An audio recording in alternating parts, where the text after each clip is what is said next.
គេលេងឆ្នាំប្រមូលទីតឲ្យមកប៉ុនណែធ្វើមិនឲ្យ Celerina Cappuccina ហ្នឹង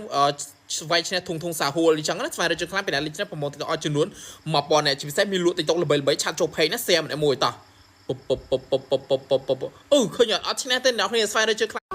អង្គុយស្ដាប់ចម្រៀងបងអង្គុយនឹកដល់ស្រីទឹកភ្នែកបងស្រក់ជាដំណក់ទៅលើដីស្នេហ៍ដែលបង្ខំសាងតែចុងក្រោយគ្មានន័យសល់ត្រឹមអនុសាវាប្រហាបងទើស័យបងឆោមងើយទៅមេឃសែនសង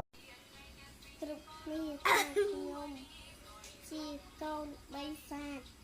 មកគួរឲ្យខ្លាចហើយកាត់ដូចខ្លា